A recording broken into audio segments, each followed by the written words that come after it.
did it because I love Amy, and also because I love the script. I thought the script was amazing, and the story, that checked that box real quick. It was a beautiful, beautiful story. And then Denis, I had known inadvertently through other people and seen some of his work prior, and was always a big fan.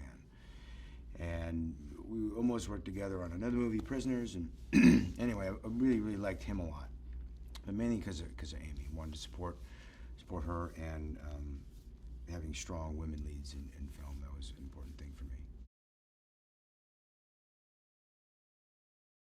The movie starts off, 12 alien ships arrive all around the world, and it's a very insular story told through the eyes of Amy Adams' character, who is a linguist, who's hired to go upon one of these vessels to try to communicate with them. I'm hired on the other side of this team as a physicist to deal with communication through mathematics. So our two teams get together, and her and I go aboard to see if they're a threat, or if they're there to help us, or what the heck the deal is. And it kind of goes into bigger themes of division and unity and that sort of thing, which I think is quite beautiful. We had certain ideas of what he certainly didn't want.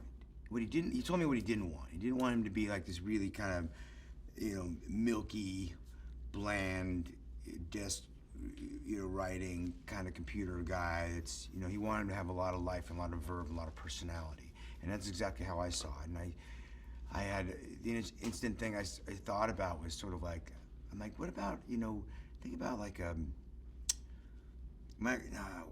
Richard Dreyfuss in Jaws, right? He's sort of like the guy that comes in the science mind, but he had like, a big personality and verve. It wasn't quite that animated, but just sort of the idea of that. And we kind of ran with that, and like, okay, let's work on that and have him have a sense of humor. And so we laced in a lot of things that weren't really kind of scripted, about a little bit more about the humor and the sort of realist and the scientist of him. I thought I brought in a really interesting element to the picture.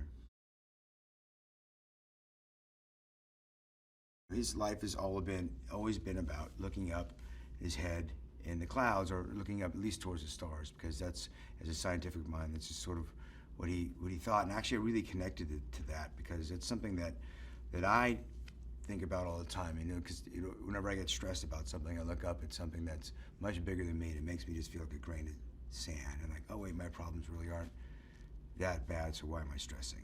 So I connected to that with him, and that's just a guy, what he's done. He's always just looked up to the stars and wondered about life outside of him. He's not a guy that's dealing with stuff on the planet. He's always somewhere else, thinking and wondering about other things. And I think that was my greatest connection to him, was that. Yeah, I think that's interesting. Amy brings that up a lot. Her character brings that up a lot in the movie, and how things can be miscommunicated, especially just in the English language, let alone just language in general. And you can see why things are miscommunicated all the time. And you really don't want to mess up with an alien force that looks like they could pretty much wipe us out if they wanted to. So the tension can be quite high in that. But you kind of learn a lot as the audience, and as she's speaking, and even when Eden speaks about in a different way, from a binary standpoint, a very scientific standpoint, not quite as sexy, but you can see why there's such miscommunication, and that sort of, the root of that sort of just miscommunication just in language is kind of spread out, because it is a global sort of movie and story, and even though it's still told in this very insular way through Amy's perspective, but there is, a lot of different spinning plates where a lot of miscommunication can happen. Much bigger than I ever anticipated. Not size-wise, but just sort of in scale and sort of emotional scale. Yeah, it's when they become animated, and just to see the vessels, these shells, and the scope of the movie and the cinematography. You see a real director's and cinematographer's hand in this picture, and I never see that. I didn't see any performances. I just saw a director's hand in this entire film, and that comes from a lot of that visual effects. A lot of these things, you know, there's a lot of players that are involved in those sorts of things. But this movie is all about Denis, and he's made it what it is because through his thoughts and